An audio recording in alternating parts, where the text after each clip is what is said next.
Present time में कभी ना कभी आपको लॉ के कुछ शब्दों पे, कुछ वर्ड्स पे मतभेद, कुछ भ्रम अवश्य उत्पन्न होता होगा, कंफ्यूजन अवश्य आती होगी कि भैया ये वर्ड्स हैं कौन। जैसे कभी कभी मन में ये सवाल उठता है कि अंग्रेजों के टाइम से भाई पुस्तकों में तो हम पढ़ते आ रहे हैं barrister barrister barrister, Gandhi ji barrister थे, जवाहरलाल नेहरू बैरिस्टर थे, मोती लाल नेहरू जी जो थे वो बैरिस्टर थे। तो भाई ये बैरिस्टर थे कौन, और अगर उस टाइम पे लोग बैरिस्टर थे तो प्रेजेंट टाइम में बैरिस्टर क्यों नहीं होते, एडवोकेट क्यों होते हैं? इन दोनों के बीच में डिफरेंस क्या है, एडवोकेट और बैरिस्टर के बीच में? सॉलिसिटर क्या होते हैं, सॉलिसिटर जनरल क्या होते हैं, अटॉर्नी जो होते हैं वो क्या होते हैं, और लॉयर्स क्या होते हैं? लॉयर्स क्या इन सभी लोगों से अलग होते हैं या फिर यही होते हैं? तो इन सभी तथ्यों पर, इन सभी पॉइंट पर आपको कहीं ना कहीं भ्रम अवश्य होता होगा, आप भ्रमित जरूर होते होंगे। तो इन सभी चीज़ों के बारे में, इन सभी तथ्यों के बारे में एक बेहद ही महत्वपूर्ण और बेहद ही बेसिक जानकारी लेकर आज मैं इस वीडियो में आया हूं। और आज के इस वीडियो में हम इन सभी वर्ड्स के बारे में कुछ मूलभूत जानकारी, कुछ मूलभूत ज्ञान के बारे में बात करने वाले हैं। तो डिफरेंस के इस वीडियो को, डिफरेंस सेगमेंट के इस वीडियो को बिना किसी अनावश्यक भूमिका के चलिए आराम से प्रारंभ करते हैं।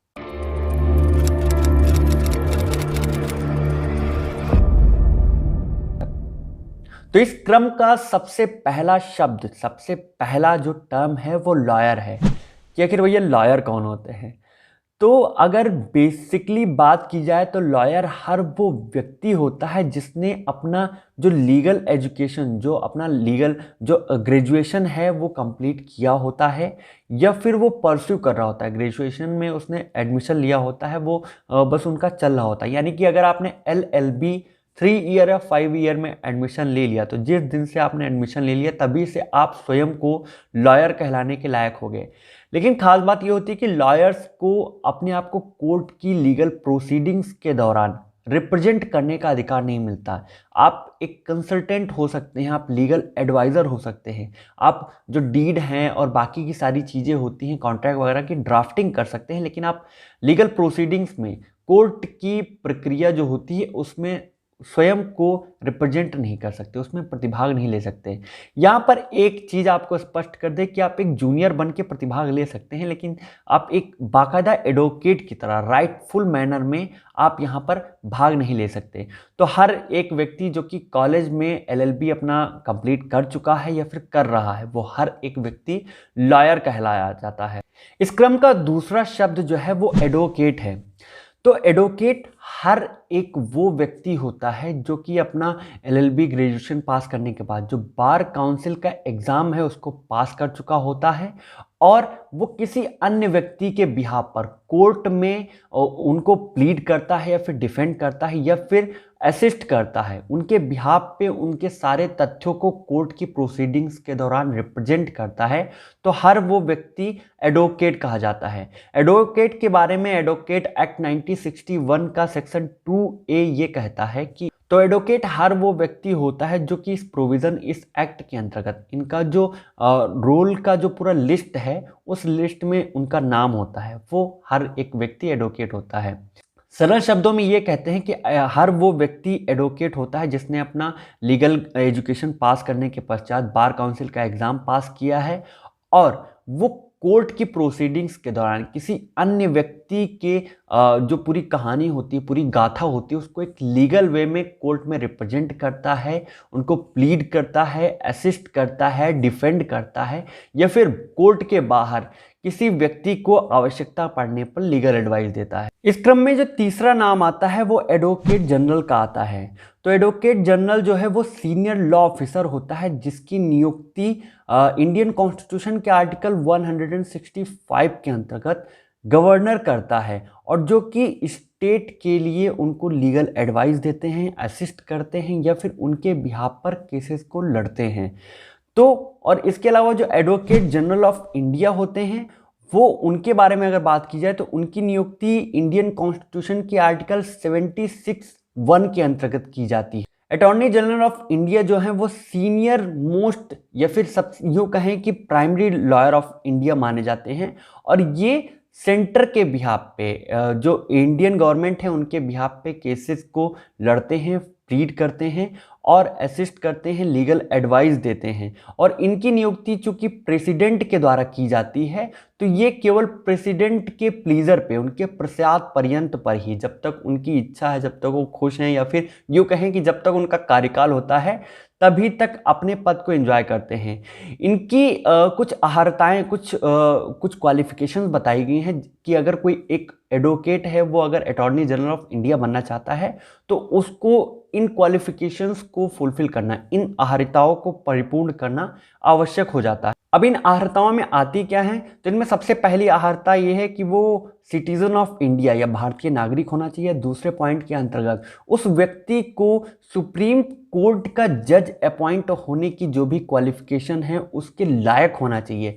तीसरे पॉइंट के अंतर्गत वो हाई कोर्ट का 5 साल तक जज रह चुका हो, या फिर वो हाई कोर्ट में 10 साल तक वकालत कर चुका हो, और प्रेसिडेंट की नज़र में वो एक एमिनेंट जूरिस्ट होना चाहिए, एक न्यायविद होते हैं, वो प्रेसिडेंट की नज़र में होना चाहिए। तभी एक व्यक्ति को अटॉर्नी जनरल ऑफ इंडिया नियुक्त किया जा सकता है। इस क्रम में जो चौथा नाम आता है वो सॉलिसिटर जनरल ऑफ इंडिया का आता है। तो सॉलिसिटर जनरल ऑफ इंडिया वो भारत के अंतर्गत सेकंड मोस्ट इंपॉर्टेंट जो है वो लॉ ऑफिसर माने जाते हैं, और इनका जो श्रेष्ठता का जो क्रम आता है हायरार्की में, ये अटॉर्नी जनरल ऑफ इंडिया से नीचे माने जाते हैं। ये अटॉर्नी जनरल ऑफ इंडिया को असिस्ट करते हैं, उनको जो भी वो जो काम कर रहे होते हैं उनको सहायता देते हैं, एडवाइस देते हैं, उनका सारा कुछ जो काम होता है वो निपटाते हैं। और इनको असिस्ट करने के लिए भी 4 एडिशनल सॉलिसिटर जनरल होते हैं जो कि इनको असिस्ट करते हैं। इनकी खास बात यह है कि ये अटॉर्नी जनरल ऑफ इंडिया की तरह गवर्नमेंट है, उनको किसी भी तरह की लीगल एडवाइस नहीं देते हैं। ये मात्र अटॉर्नी जनरल ऑफ इंडिया को हेल्प करने के लिए, उनकी सहायता देने के लिए ही उपस्थित होते हैं, उन्हीं के लिए बनाए जाते हैं। और अब हम आते हैं बैरिस्टर शब्द पे कि आखिर बैरिस्टर क्या होते हैं। तो इनकी उत्पत्ति यूके में हुई थी, यूनाइटेड किंगडम में, ब्रिटेन में। और ये भारत की भाई जनक नहीं है, ये ब्रिटेन की ही जनक हैं। और भारत में तभी तक ये पाए जाते थे जब तक ब्रिटेन का यहाँ पे शासन था। अभी इक्का दुक्का बैरिस्टर आपको मिल जाएंगे, लेकिन लोग यहाँ पे बैरिस्टर नहीं पाए जाते क्योंकि इनके लिए कुछ स्पेशल क्वालिफिकेशंस उस टाइम पे बताई गई थी। जैसे कि इनमें स्पेशल क्वालिफिकेशन क्या थी कि अगर आप एक बैरिस्टर बनना चाहते हैं तो आपको अपना जो भी लीगल एजुकेशन है उसको पास करने के पश्चात भी कुछ चीज़ों से होकर गुजरना पड़ता है। जैसे कि लॉ डिग्री को कंप्लीट करने के पश्चात हर उस व्यक्ति को जो कि बैरिस्टर बनना चाहता है उसको 1 साल तक प्यूपिलेज नाम का एक वो होता है जिसको कंप्लीट करना पड़ता है। अब प्यूपिलेज क्या होता है, ये एक बहुत ही फैंसी टर्म है, मतलब बहुत ही आधुनिक शब्द है जिसको आप एक अलग भाषा में जूनियरशिप कह सकते हैं कि आपने 1 साल तक जूनियरशिप करनी होती है, और उसके पश्चात जूनियरशिप करने के पश्चात भी इसमें BPTC नाम का एक कोर्स होता है जो कि बार प्रोफेशनल ट्रेनिंग कोर्स होता है, उससे होकर गुजरना पड़ता है। इतना सब करने के पश्चात भी आपको क्या होता है कि हाँ भाई आप सीधा बैरिस्टर नहीं बनते, आपको बैरिस्टर बनने के लिए वहाँ पर कुछ इंस हैं, कुछ मिला के 4 इंस होती हैं, जैसे कि इनर टेम्पल, मिडल टेम्पर और लिंकन्स इन और ग्रे इन। इन चारों इन में से किसी एक का आपको सदस्य बनना पड़ता है, मेंबर बनना पड़ता है। और यही नहीं, ये सब करने के पश्चात भी इसमें जो इनका ग्रुप होता है वो उनके जो इन होते हैं उनके कई सारे आपको डिनर्स अटेंड करने पड़ते हैं, कई सारे उनके रात्रि भोज जो होते हैं वो आपको अटेंड करने पड़ते हैं, जहाँ पे एक वो सामूहिक तौर पे पूरा इकट्ठा होकर खाना वाना खाते हैं। तो भैया इतना सब कुछ करने के बाद अगर एक व्यक्ति बैरिस्टर बनने का, तो ये बहुत ही बड़ी बात हो जाएगी। भारत के लोग काफी कतई आलसी हैं भाई, भारत में लोग डिनर के नाम पे तो कुछ नहीं कर सकते, क्योंकि जहां तक मैं जानता हूं एक वकील वर्ग अपनी जेब से 1 पाई खर्चा करके किसी एक व्यक्ति को चाय तक ना पिलाए। ऐसा डिनर, ऐसा भंडारा करना तो भाई बड़ी दूर की बात है। नेक्स्ट आता है advocate on record. Advocate on record specially supreme court में ही पाए जाते हैं, ये उन्हीं के क्षेत्र के अंतर्गत काम करते हैं, और इनके बारे में स्पेशल प्रोविज़न जो दिया गया है, यानी कि वही लोग इसके अंतर्गत एंटाइटल होते हैं जिनके बारे में प्रोविज़न दिया गया है order 4 of the supreme court rule जो है वो उसमें दिया गया है। अब इसके अंतर्गत एक व्यक्ति एडवोकेट ऑन रिकॉर्ड होता कौन? एडवोकेट ऑन रिकॉर्ड जो होते हैं वो किसी पार्टी को प्लीड करते हैं सुप्रीम कोर्ट में, और ये बनने के लिए किसी एक एडवोकेट को कुछ विशेष अर्हताओं से, कुछ क्वालिफिकेशन से होकर गुजरना पड़ता है। जैसे कि क्वालिफिकेशन क्या है कि एक व्यक्ति जो है वो जिसने अपना लीगल एजुकेशन कंप्लीट किया, एडवोकेट बन चुका है, तो उस एडवोकेट को सबसे पहले तो 4 साल अपना एडवोकेसी पूरा कंप्लीट करना पड़ता है।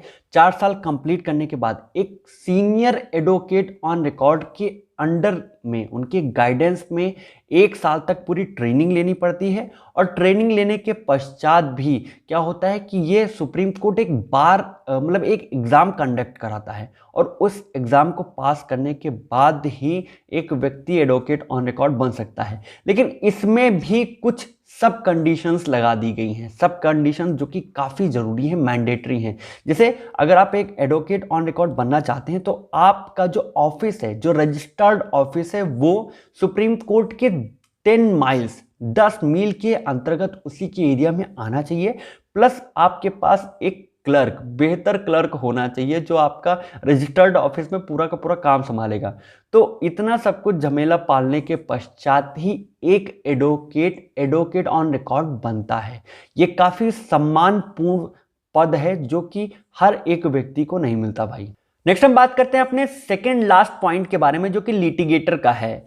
अगर इस लिटिगेटर शब्द के बारे में बात करें तो इसके बारे में ज़्यादातर लोगों को नॉलेज नहीं होती है, लेकिन लिटिगेटर भी एक तरह के एडवोकेट ही होते हैं। अब इनमें और एडवोकेट में फ़र्क क्या होता है कि एक एडवोकेट जो होता है वो अपने सारे कर्म, जितने भी कृत्य होते हैं, प्लीडिंग का, ड्राफ्टिंग का और सारी चीज़ों का, प्रैक्टिस का, बहस का, आर्गुमेंट का, ये सारी चीज़ें खुद करता है। लेकिन एक लिटिगेटर जो होता है वो आर्गुमेंट को छोड़कर वो बाकी के सारे काम करता है। यानी कि वो कोर्ट में जाकर प्रत्यक्ष रूप से प्रत्यक्षदर्शी नहीं होता, और वो रिप्रेजेंटेशन का काम नहीं करता। वो ड्राफ्टिंग करता है, प्लीडिंग करता है, इन्वेस्टिगेशन करता है, सारी की सारी चीज़ों को करता है, लेकिन केवल वो कोर्ट में जाके जो है वो अपने आप को रिप्रेजेंट नहीं करता। तो ये सारा काम जो करने, और लिटिगेटर की एक खास बात और होती है कि ये किसी एक विशेष फील्ड में जो होते हैं वो दक्ष होते हैं। जैसे कि कोई लिटिगेटर होता है वो कमर्शियल फील्ड में ही दक्ष होते हैं, वो कॉन्ट्रैक्ट को बनाने में, ड्राफ्ट करने में और बाकी सारा जो काम होता है वो निपटाने में एक्सपर्ट होते हैं। और सबसे लास्ट में हम बात करते हैं पैरालीगल की। पैरालीगल एक तरह के ये लॉयर और एडवोकेट दोनों ही होते हैं, जो कि एडवोकेट को असिस्ट करने के लिए होते हैं। यानी कि इनको लाइसेंस नहीं मिलता, इनको कोर्ट में प्लीड करने का, आर्गुमेंट करने का, बहस करने का लाइसेंस नहीं मिलता। बस ये जो एडवोकेट होते हैं उनको उनके रिसर्च में उनका जितना भी काम होता है, जो ड्राफ्टिंग का होता है, जो भी लिखने पढ़ने का और वो सब कुछ काम होता है, वो करने में मदद करते हैं। तो ये पैरालीगल कहे जाते हैं। तो आज के लिए बस इतना ही। आई होप आपको मैंने जो भी points lawyer, advocate on record, solicitor general of India, attorney general of India, litigator और पैरालीगल के बारे में जितनी भी चीज़ें बताई, ये आपको सही से समझ में आ गई होंगी। बाकी के लॉ से related videos, points, topics, judgments, amendments के लिए हमारे साथ बने रहिए। हमारे इंस्टाग्राम पेज पे हमें फॉलो करिए, जहाँ पे मैं जो भी चीज़ें होती हैं, जो मेरी नई वीडियोज़ होती हैं, वहाँ की अपडेट्स डालता रहता हूँ। धन्यवाद।